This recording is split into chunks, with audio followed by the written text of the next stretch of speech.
हर रोज भगवत गीता, पूरी भगवत गीता पढ़ने की उनको सेवा दी। और उस दक्षिण भारत के जो ब्राह्मण थे वो पढ़ना भी नहीं जानते थे और काफी परेशान थे कि हमारे गुरु ने तो हमें ये बहुत मुश्किल सेवा दी है, हर रोज पूरी भगवत गीता पढ़ने का। और बाकी जो ब्राह्मण थे हंस रहे थे।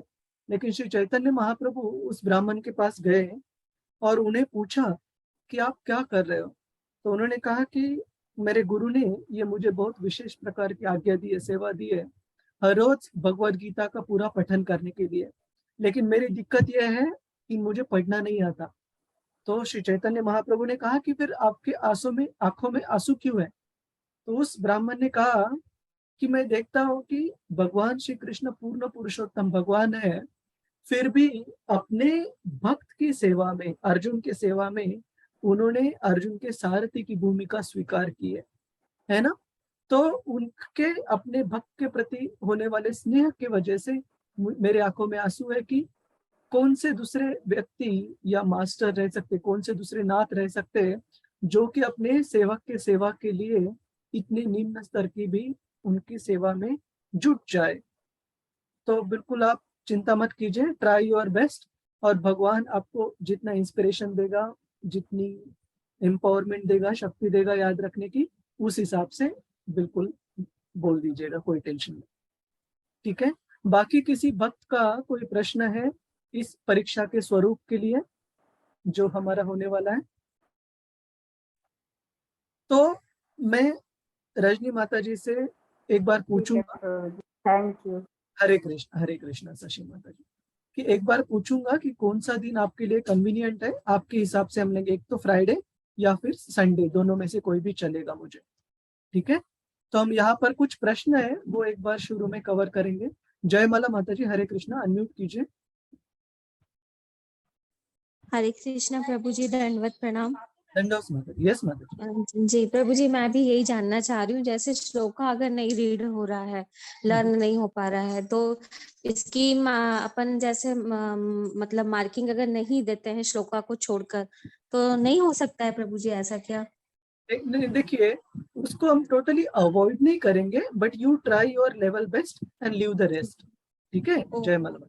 जी क्योंकि जो वेटेज वाइज है, open book assignment, then close book assignment, then साधना, then participation in temple activities, ये सारे भक्ति के कार्यों में भी ज्यादा वेटेज है। ठीक है। Shloka recitation is not, it won't decide pass and fail, इतना मैं बोल सकता हूँ। ठीक है। जी जी प्रभु बट जी, इसका मतलब ये नहीं कि सारे भक्त प्रयास करना छोड़ दीजिए, इसलिए मत आप पढ़िए, इसलिए मत याद रखिए कि ये एग्जाम के लिए आने वाला है। इसलिए याद कीजिए, करने का प्रयास कीजिए कि ये भगवान कृष्ण की वाणी है। और भगवत गीता 18वें अध्याय में भगवान कृष्ण कहते हैं, जो भी भगवत गीता के श्लोक पढ़ता है वो अपनी बुद्धि द्वारा मुझे सेवा अर्पण कर रहा है, ये बताया गया है।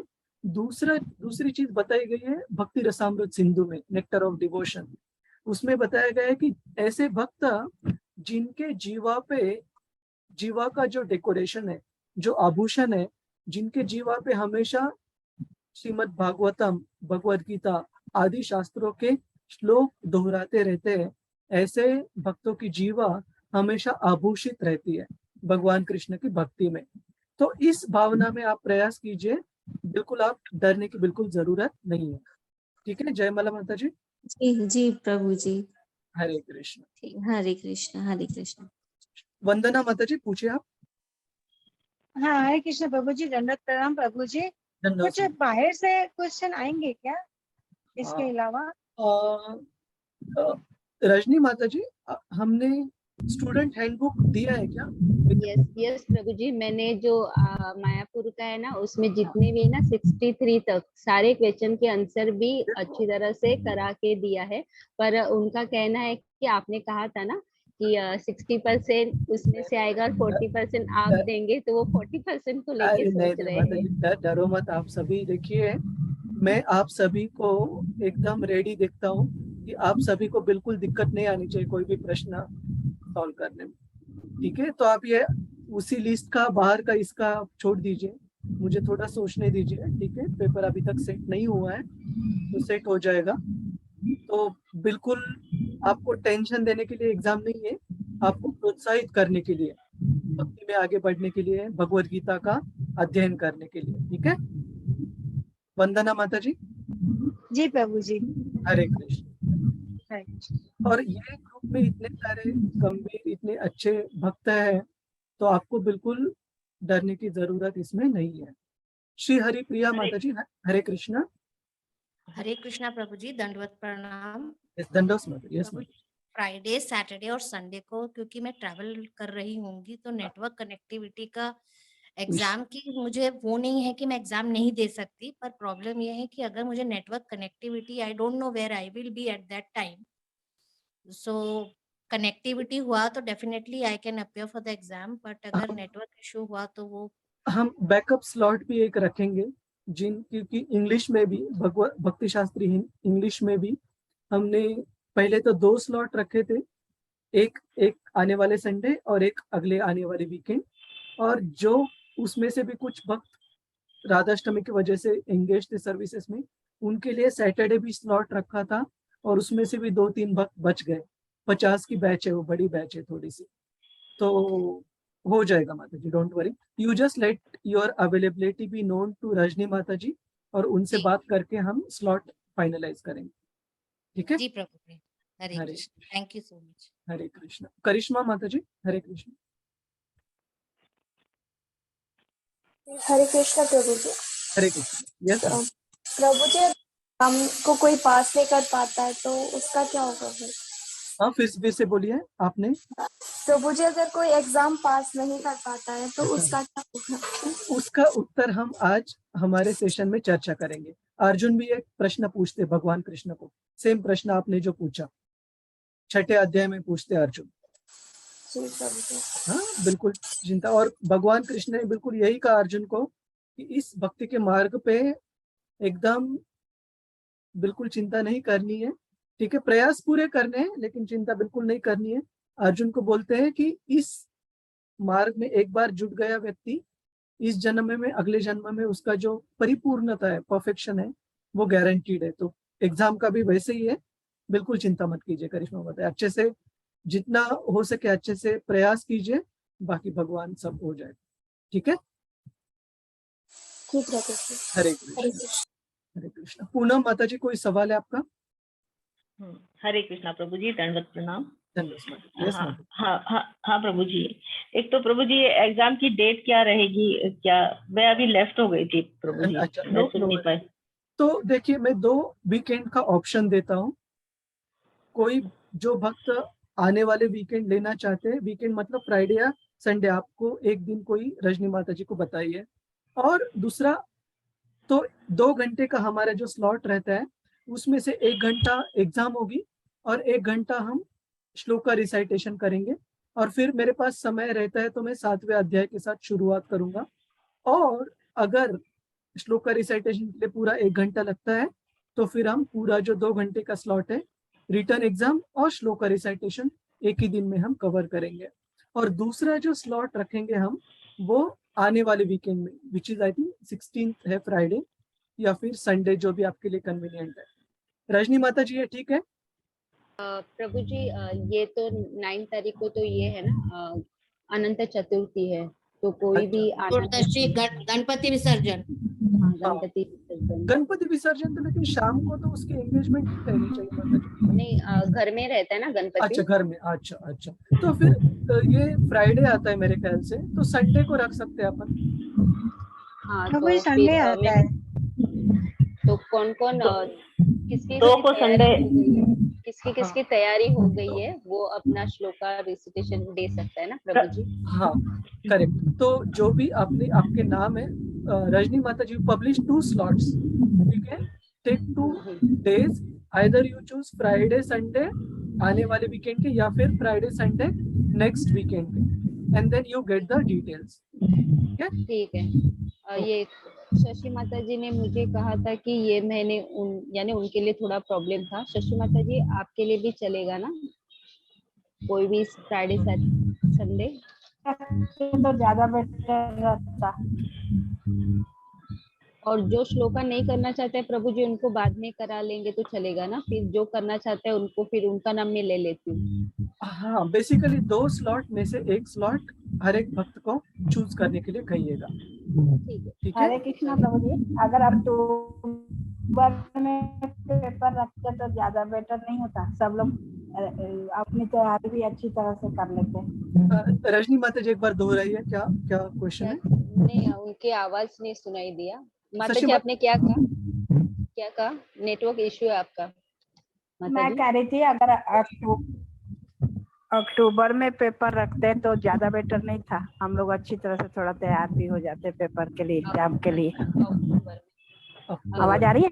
हाँ हाँ आ रही है आवाज। ठीक है, मैं सारे भक्तों के ऊपर छोड़ता हूँ। रजनी माता जी यू स्पीक विद डिवोटीज और आप उस तरीके से मुझे बताइएगा। ठीक है? ठीक, ओके, चलेगा। आप कोई भी भक्त डरिए मत। ठीक है प्रभु जी, हरे कृष्णा, थैंक यू। हरे कृष्णा प्रभु जी। प्रभु जी एग्जाम के टाइम पर वीडियो ऑन रखना रहेगा बिल्कुल। अगर किसी को दिक्कत है, नेटवर्क आपका अलाउ नहीं करता है तो बताइएगा, that will be a special case, but in general video on Mayapur institute की रिक्वायरमेंट है जी। तो बट किसी का अगर टेक्निकल इशू है तो वो हम देख सकते हैं। ठीक है, ओके। हरे कृष्ण। हरे कृष्ण। पूनम माता जी और कोई किसी का सवाल है? आरती माता जी, हरे कृष्णा। हरे कृष्णा प्रभु जी, दंडवत प्रणाम। धन्यवाद प्रभु जी, मुझे सिर्फ ये पूछना था कि जैसे अभी जो ओपन बुक असाइनमेंट्स हुए हैं हमारे, उनमें हमको 65% वेटेज दिया जाएगा। पर एक्चुअली क्या है, जो शुरू के जो 2 असाइनमेंट के या बहुत सारे हम लोगों ने क्वेश्चन आंसर भेजे थे, तो वो उस फॉर्मेट में ही नहीं थे, बहुत छोटे छोटे आंसर थे और उस तरीके से ऐसे नहीं थे, तो उनको असेसमेंट में लिया जाएगा क्या प्रभु जी, या फिर? असेसमेंट के लिए असाइनमेंट नंबर 3 के आगे गिना जाएगा।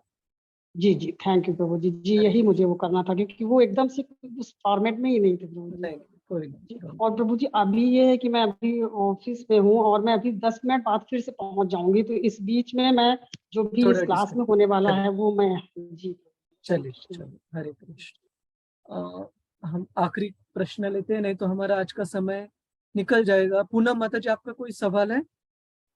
हाँ प्रभु जी, बस एक ही पूछना था। प्रभु जी, हमने जो असाइनमेंट सबमिट किए थे तो उनके बारे में हमें कुछ पता नहीं कि वो कैसे रहे, ठीक रहे कि नहीं। तीसरे असाइनमेंट के रिजल्ट मेरे पास रेडी है, लेकिन राधाष्टमी के पूरा जो वीक था काफी हेक्टिक गया और कल का दिन भी काफी हेक्टिक गया, तो मुझे एक बार खुद चेक करने और फीडबैक थोड़ा डिटेल देना है, उसकी वजह से अटक गया।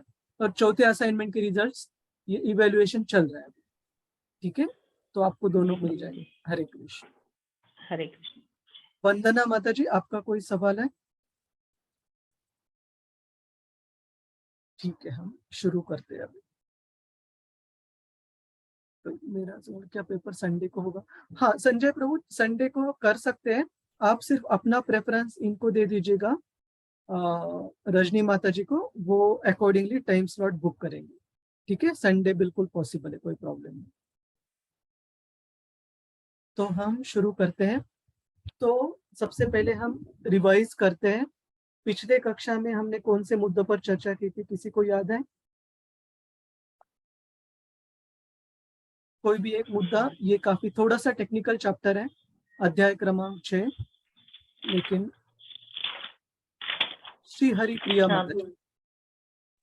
हरे कृष्णा प्रभु जी, लास्ट क्लास में हमने जो अष्टांग योग के जो 8 वो थे, जिसे कहते हैं स्टेप्स, उसमें हमने योगा रुरुक्षु और योगा रूढ़ जो है उसके बारे में पता पड़ा था कि लोअर लेवल पर जब होते हैं तो योगा रुरुक्षु होता है धारणा तक, यम नियम आसन प्राणायाम प्रत्याहार धारणा तक। फिर उसके ऊपर जब हम वो करते हैं एक स्टेप आगे जाके ध्यान और समाधि की स्टेज में, वो योगारूढ़ कहलाता है। फिर हमने ये देखा था कि श्लोका 6.6 में कि मनुष्य का जो जिसे कहते हैं नित्य वैरी ना, यानी जो एक परमानेंट शत्रु कौन है, जिसे कहते हैं कि मन जो होता है, अगर हम उसे नियंत्रित करते हैं तो वो हमारा दोस्त बन जाता है और अगर हम उसे नियंत्रित नहीं करते हैं तो वो हमारे शत्रु के रूप में काम करता है। 6.6 श्लोका में हमने ये पढ़ा था कि और फिर हमने ये भी पॉइंट्स देखे थे कि क्यों हम ये नहीं कर सकते हैं। इस आज के जमाने में हम इस चीज को प्रैक्टिकल नहीं मानते हैं, जिसे कहते हैं ना कि ये ध्यान योग को हम प्रैक्टिकल क्यों नहीं मान सकते आज के युग में। तो उसके रीजंस दिए थे कि हमारा मन स्थिर नहीं होता है, उसमें भटकाव होता है, फिर वो हम जंगलों में जाके और आसन कुशाका और वो डियर स्किन का नहीं मिल सकता है। इस विषय पर चर्चा की थी। हाँ, और केवल आज के युग में ही नहीं, श्रील प्रभुपाद जी बताते हैं कि अर्जुन तो कलयुग में नहीं थे, है ना। अर्जुन द्वापर युग में थे, और द्वापर युग में साधारण व्यक्ति नहीं थे। श्रील प्रभुपाद जी बताते हैं उनकी बुद्धि के बारे में।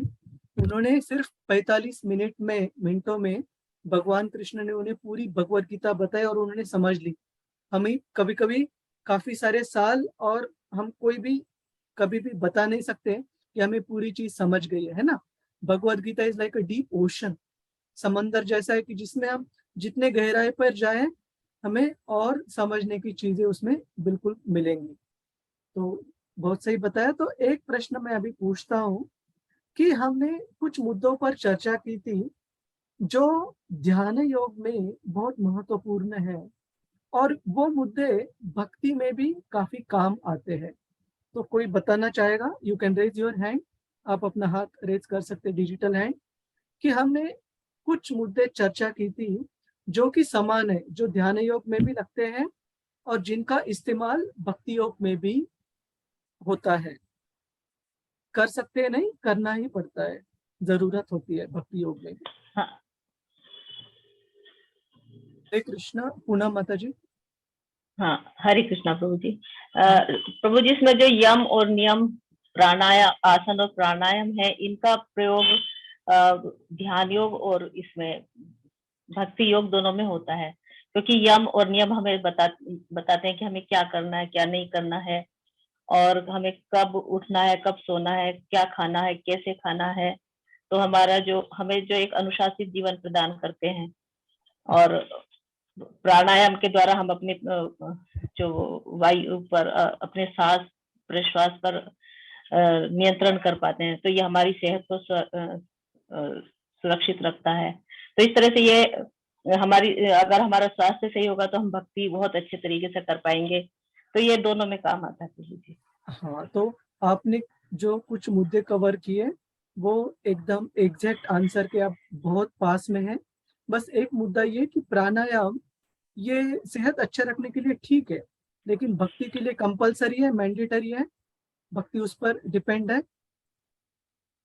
हाँ, नहीं प्रभु जी, कंपलसरी नहीं है। करेक्ट।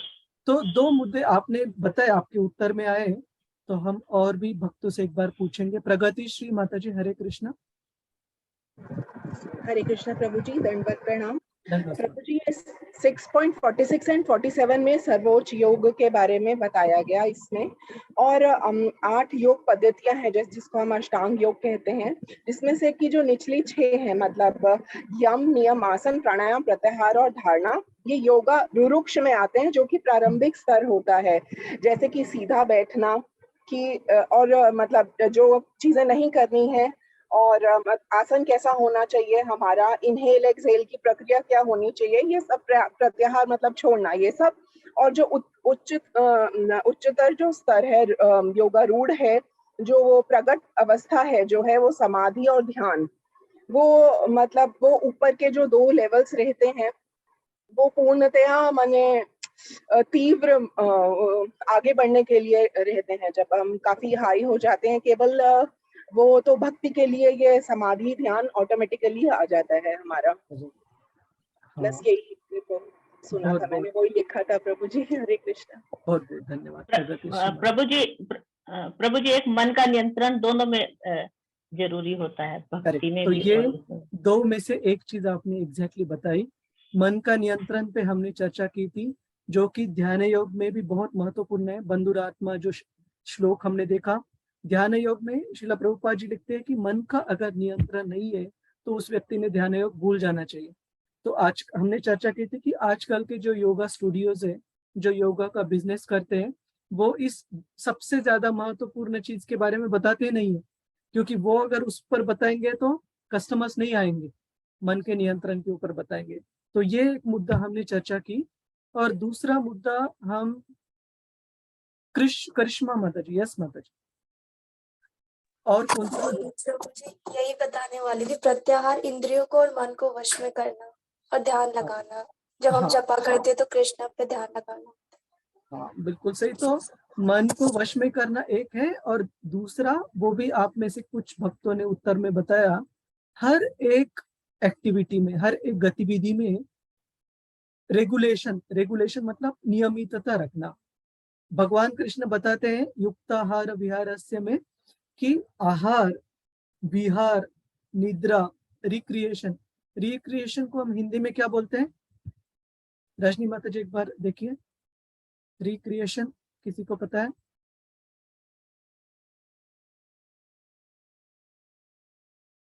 प्रभु जी पुनर्सृजन। पुनर्सृजन, ठीक है, पुनर्सृजन। रिक्रिएशन मतलब खुद को, हाँ, खुद को एंथुस्ट रखना, खुद को रिक्रिएट मतलब बैटरी खुद की रिचार्ज करना। इसमें भी भगवान कृष्ण बताते हैं कि नियमन बहुत जरूरी है। रेगुलेशन मतलब नियमन, है ना?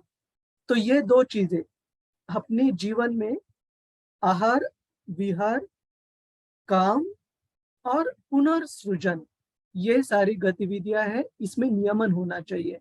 इसका मतलब है कि ऐसे नहीं कि आज मन किया मैंने तो फास्ट कर लिया, कल मन किया बहुत ज्यादा प्रसाद ले लिया। भगवान कृष्ण बोलते हैं कि नियमन करो, है ना? ऑब्वियसली कुछ कुछ दिन जो विशेष दिन रहते हैं, एकादशी है, अलग अलग आचार्यों के आविर्भाव तिरोभाव दिवस है, भगवान कृष्ण की आविर्भाव तिथि है, उस पर फास्टिंग करना वो ठीक है। लेकिन खुद के मन के हिसाब से हम जब करने लगते हैं, उसके लिए एक श्लोक आता है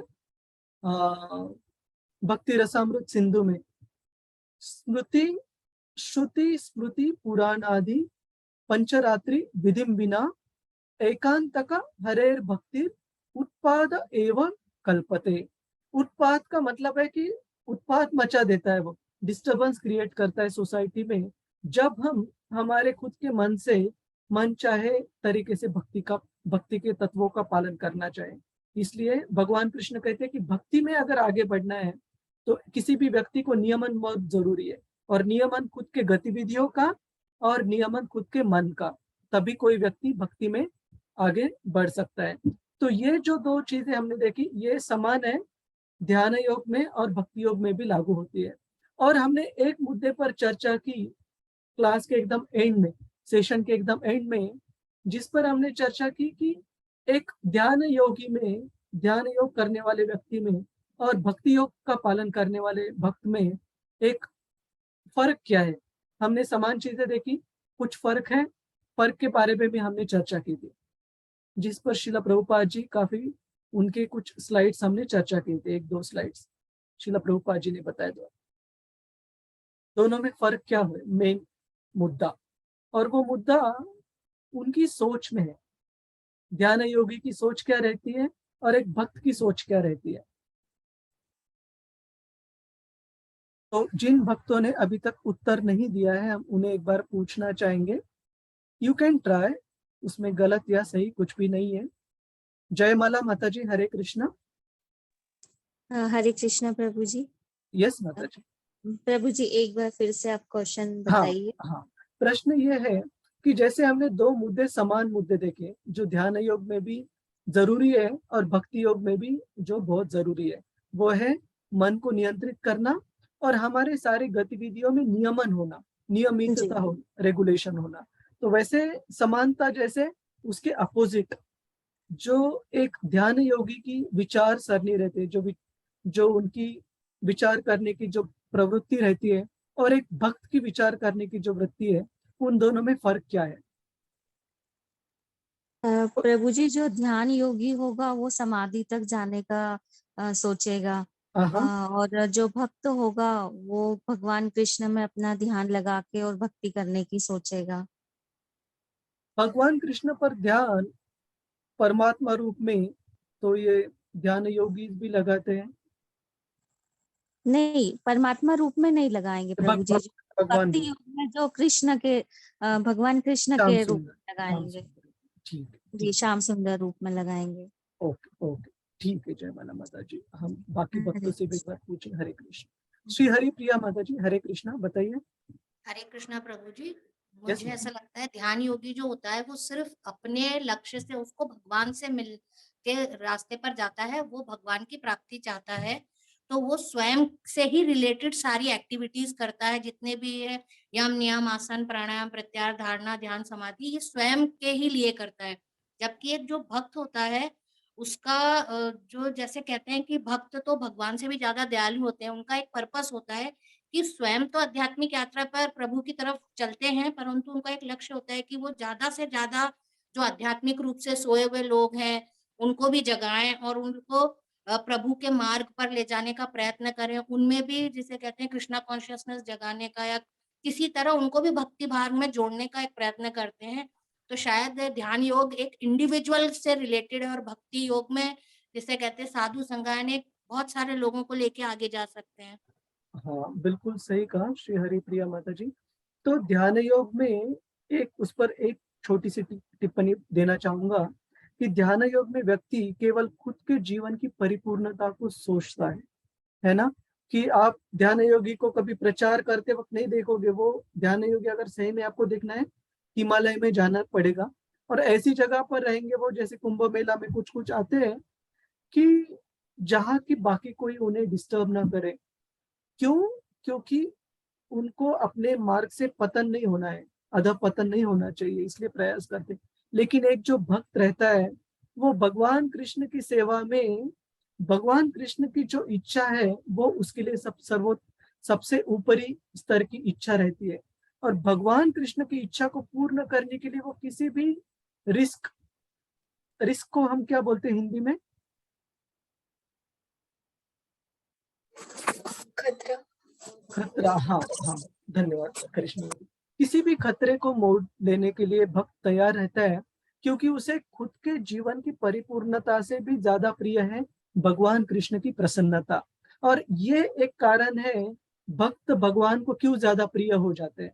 18वें अध्याय में भगवान कृष्ण बताते हैं कि ऐसे भक्त जो किसी भी माध्यम से बाकी जीवों को भी उनके पास लाने के लिए प्रयास करते हैं। और ये जो भगवत गीता का ज्ञान है, ये अपने अपने समझ के हिसाब से, अपने अपने स्तर के हिसाब से किसी को देने का प्रयास करते हैं। भगवान कृष्ण को बहुत प्रसन्न करता है ये। क्यों?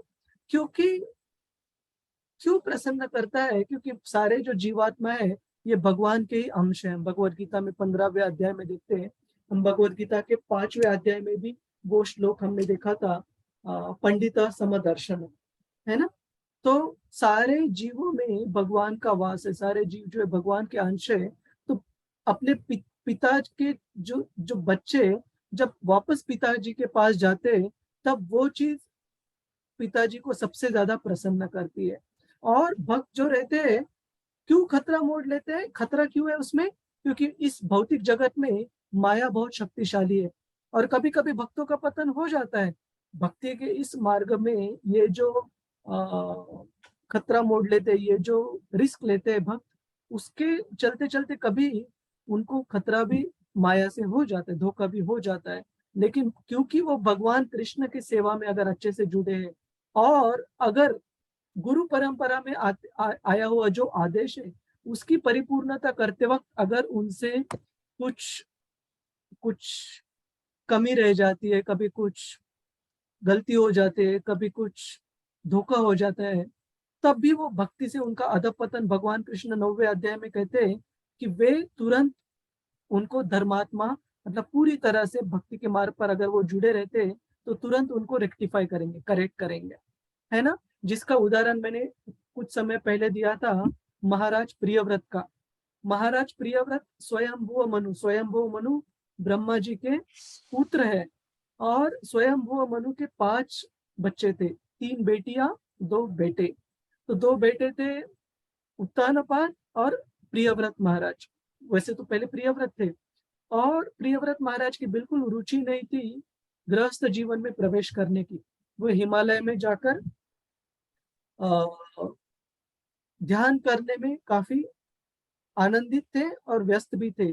लेकिन उनके जो ग्रैंडफादर, उनके जो पिताजी के पिताजी, दादाजी ब्रह्मा जी, उन्होंने उनको जाकर रिक्वेस्ट की कि एक सेवा के रूप में आप मुझे इस सेवा में मदद कर सकते हो क्या, एक प्रजापति के रूप में अच्छी संतति पैदा कर कर उनको कृष्ण भावना में आगे बढ़ाने के लिए। तो प्रियव्रत महाराज की बिल्कुल इच्छा नहीं थी गृहस्थ जीवन में जाने की, लेकिन फिर भी केवल और केवल जो अथॉरिटीज है, ब्रह्मा जी हमारे ब्रह्म मध्व गौड़ीय संप्रदाय के सबसे टॉप मोस्ट अथॉरिटी है, तो उनके आदेश के अनुसार प्रियव्रत महाराज ने गृहस्थ जीवन को स्वीकार कर लिया। और बाद में ऐसे हुआ कि वो राजा भी बने, गृहस्थ जीवन स्वीकार कर लिया, लेकिन राज्य चलाने के चक्कर में एक समय पर वो भक्ति से थोड़ा डिस्ट्रैक्ट हो जाते, रास्ता थोड़ा भूल जाते। लेकिन उन्होंने जो गुरु परंपरा है उसके आदेश के अनुसार गृहस्थ जीवन में प्रवेश किया था, तो भगवान कृष्ण की कृपा से वे फिर से भक्ति मार्ग पर उनको लाया जाता है अच्छी तरह से।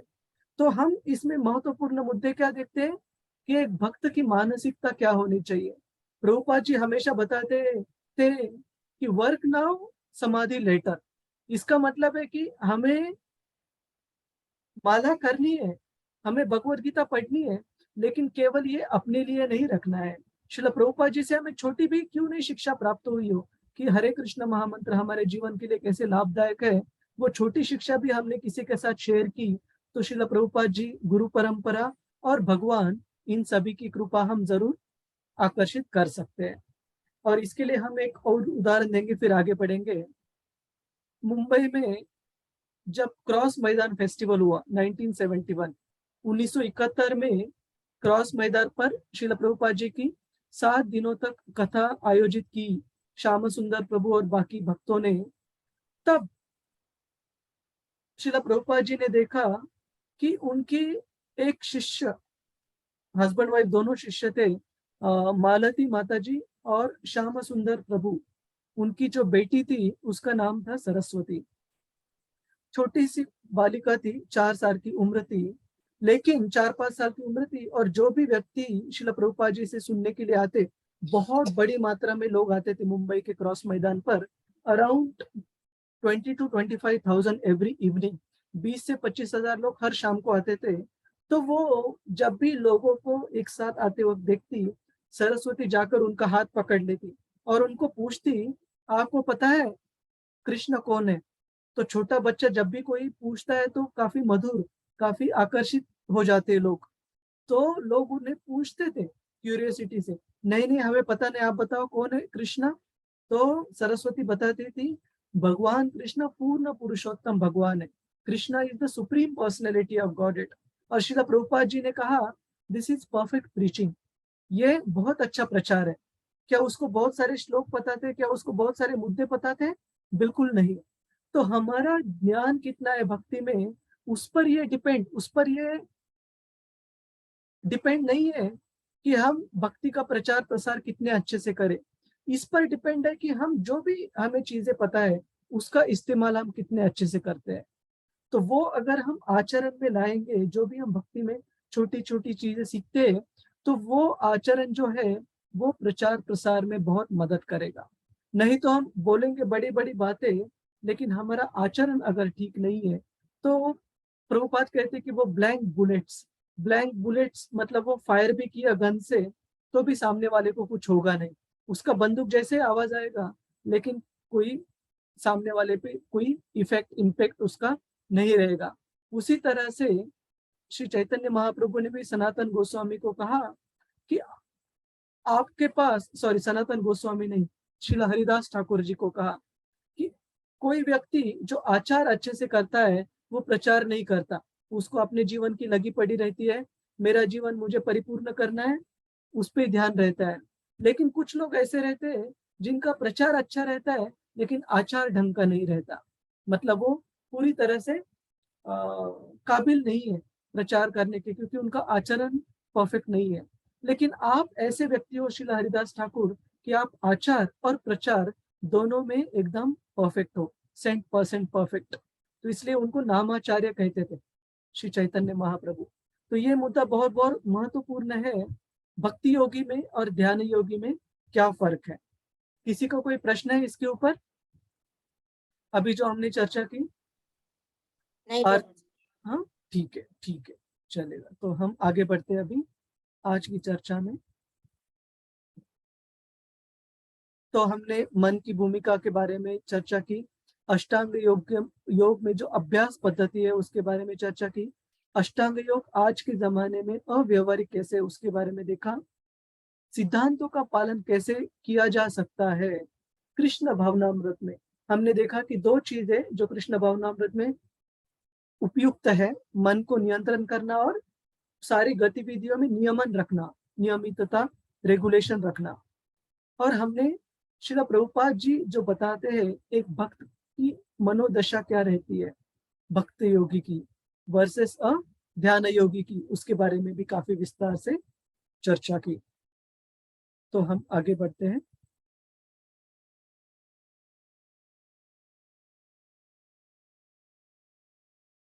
तो यहाँ पर पूरे अध्याय का ब्रेकडाउन दिया हुआ है कि हमने शुरू में 1 से लेकर 9 तक श्लोक योग रुरुक्ष और योगारूढ़ अभ्यास को बताते हैं, और फिर 10 से 27वें श्लोक में ध्यान योग अभ्यास की पद्धति दी हुई है। जैसे मैंने पिछली कक्षा में हमने चर्चा की थी कि उस व्यक्ति ने कभी भी बहुत एकदम नीचे नहीं बैठना है, कभी भी बहुत ऊंची जगह पर नहीं बैठना है, कुशक रास पर बैठना है, डियर स्किन, हिरन की स्किन के ऊपर। और हमने उसके कारण भी चर्चा की थी। और उस व्यक्ति ने अपनी जो आंखें है बहुत ज्यादा बंद नहीं रखनी है, एकदम खुली नहीं रखनी है। खुली रखेंगे तो ध्यान इधर उधर आकर्षित हो जाएगा, एकदम बंद रखेंगे तो नींद आ जाएगी। और हमने ये भी चर्चा की थी कि अष्टांग योग अर्जुन द्वारा कैसे अस्वीकारित है, और श्री प्रभुपाद जी हमें बताते हैं कि उनकी वो क्वालिफिकेशन थी, उनकी वो पात्रता थी, फिर भी अर्जुन खुद को अपात्र समझ रहे थे अष्टांग योग के लिए। तो हमारी क्या पात्रता है उनके सामने? बिल्कुल पात्र हम नहीं है। तो अभी हम आगे बढ़ते हैं 37वें श्लोक से आगे। तो एक बार मेरी भगवत गीता मुझे लेने दीजिए। हरे कृष्ण।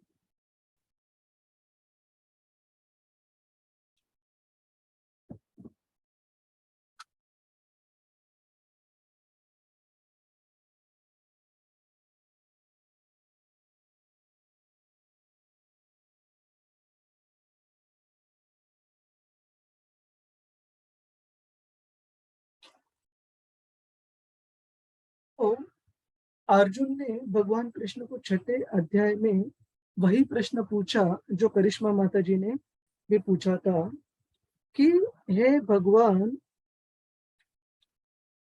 इस अष्टांग योग के अभ्यास में अगर कोई व्यक्ति एक बार, अष्टांग योग ही नहीं बोलते अर्जुन, बोलते योग अभ्यास में एक व्यक्ति कोई जुड़ जाता है,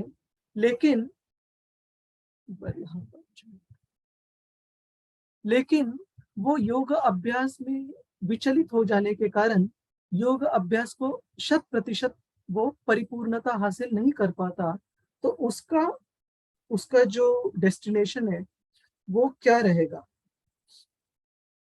तब भगवान कृष्ण बताते हैं अर्जुन को कि हे अर्जुन, तुम्हें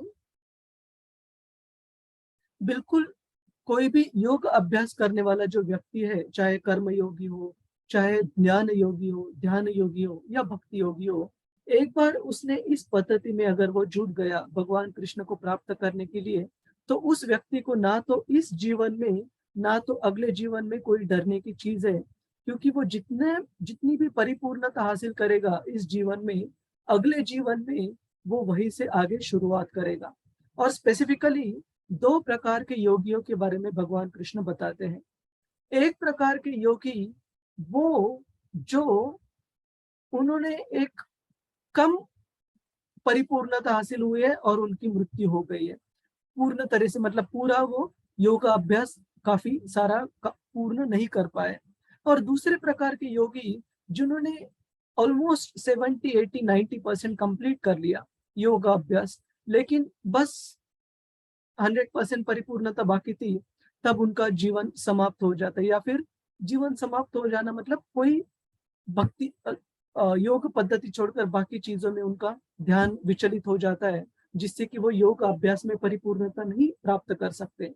तो भगवान कृष्ण कहते हैं जो सेकंड कैटेगरी है, जिन्होंने योग अभ्यास में काफी सारी परिपूर्णता दी है, 80%, 90%, 70%, 80, तो वो व्यक्ति अगले जन्म में वो शुचिनाम श्रीमताम गेहे, शुचिनाम मतलब जो ब्राह्मण परिवार या जो वैष्णव परिवार या फिर भक्ति को आगे चलाने के लिए जो भी अनुकूल स्थिति में परिवार हो, जैसे भक्त का परिवार, वैसे परिवार में ऐसे जीव जन्म लेते हैं।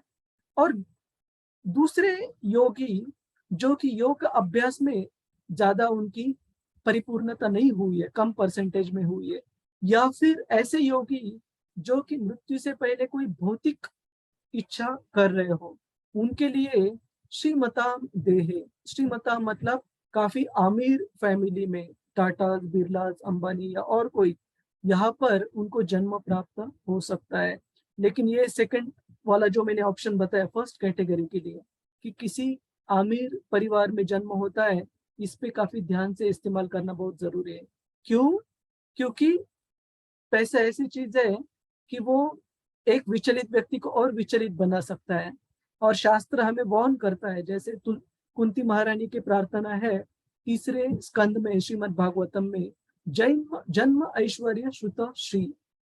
कुंती महारानी बोलती कि ऐसे व्यक्ति जिनके पास ये 4 चीजें हैं, हाई बर्थ मतलब एकदम अच्छे कुल के परिवार में जन्म होना, जन्म ऐश्वर्य काफी सारा धन होना, श्रुत मतलब काफी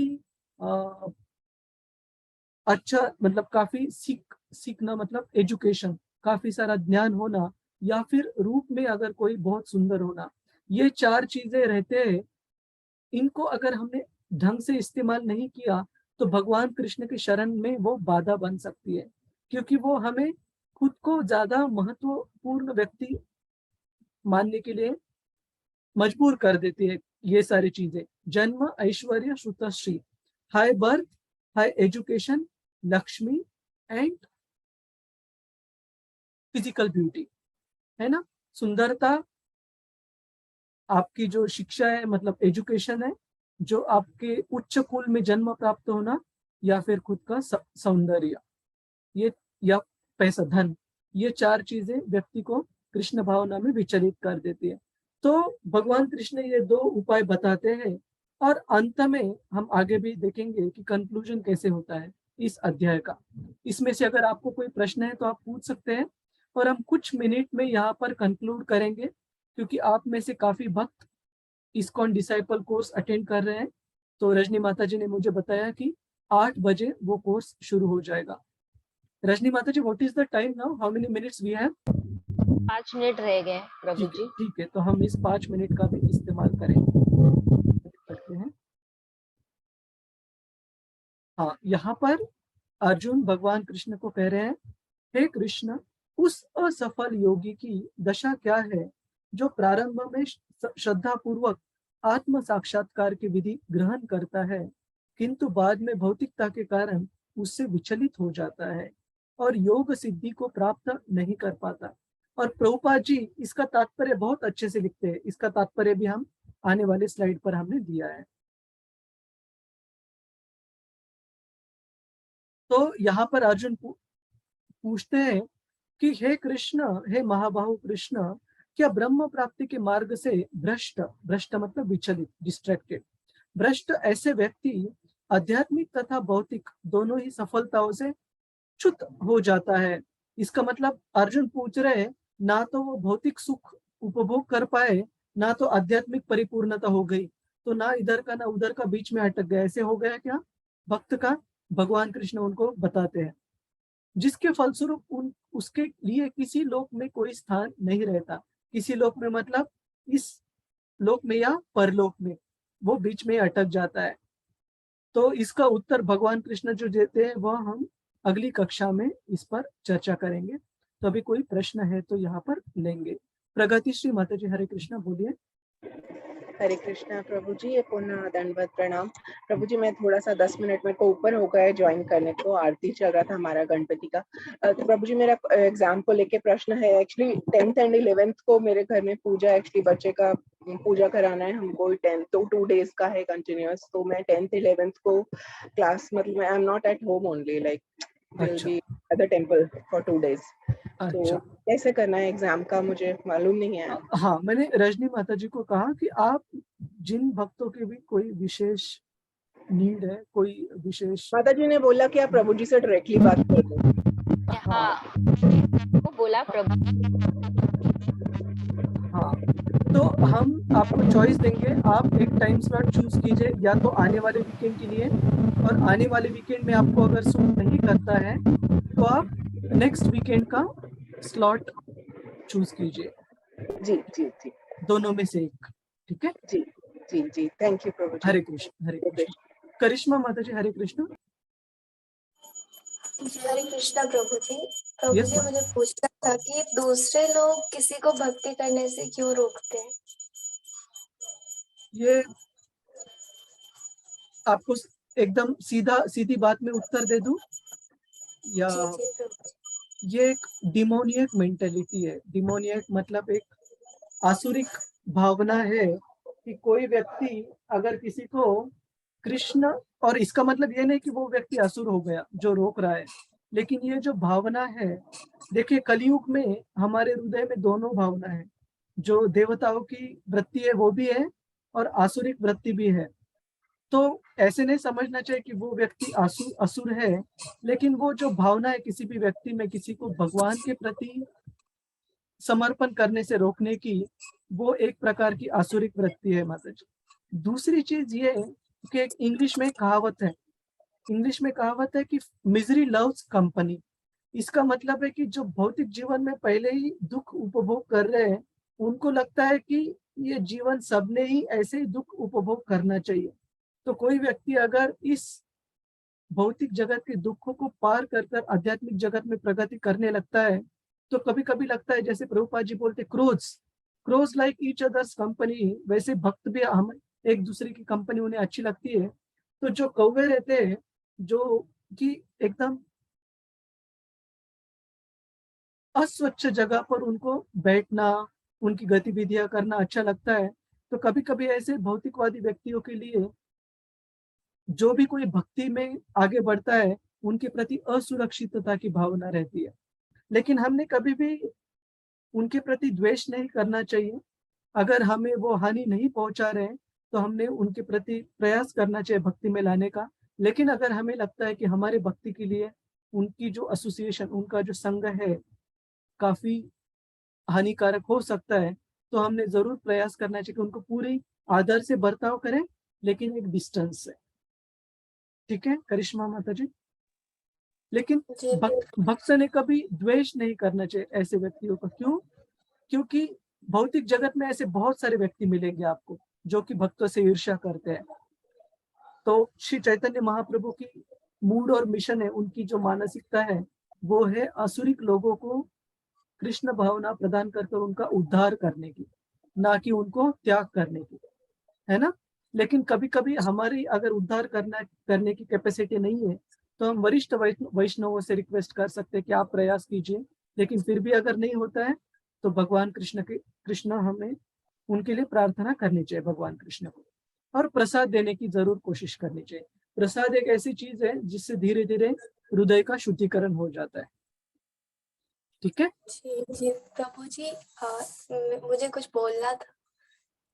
मतलब मेरी फैमिली जो है वो लोग भक्त नहीं है, तो वो मुझे काफी कुछ बोलते रहते हैं, जिसकी वजह से मतलब माइंड काफी डिस्टर्ब हो जाता है। ना पढ़ाई पे फोकस होता है, ना भक्ति पे फोकस होता है। उनका कहना है कि मैं सिर्फ भक्ति करती रहती हूँ, तो कैसे इस सब को मैनेज करूँ, मतलब समझ नहीं आता कुछ।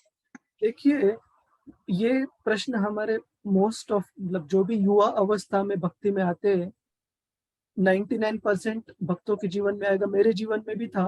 मैं जब भक्तों के संग में आया, 18 साल का था, तो कभी भी हमें यह सोचना चाहिए कि माता पिता हमारे विरुद्ध नहीं है, दुश्मन नहीं है।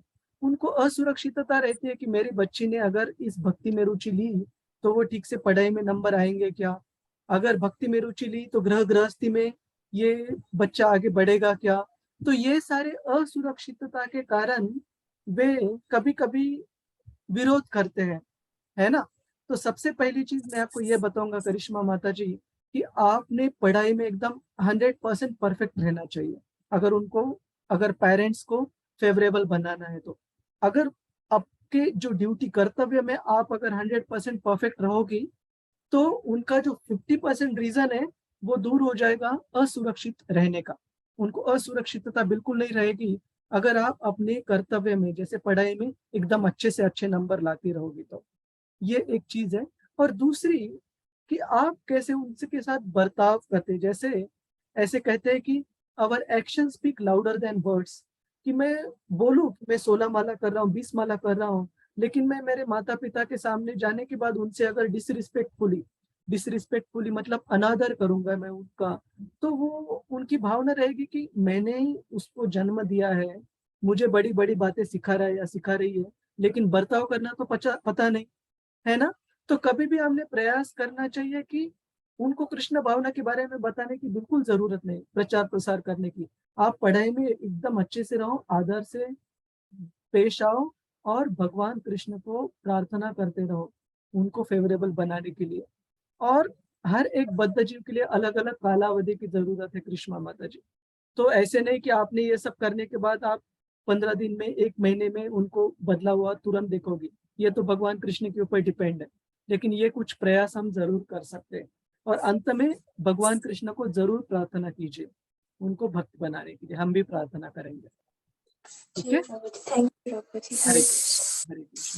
तो माफ कीजिएगा 2-3 मिनट एक्स्ट्रा हो गए, तो हम आज की कक्षा को यहीं पर समाप्त करेंगे। आपका कुछ प्रश्न रहा तो हम अगले सेशन में शुरू में बिल्कुल लेंगे। और परीक्षा के डिटेल्स, डेट, टाइम रजनी माता जी द्वारा मैं पब्लिश करूंगा ग्रुप में।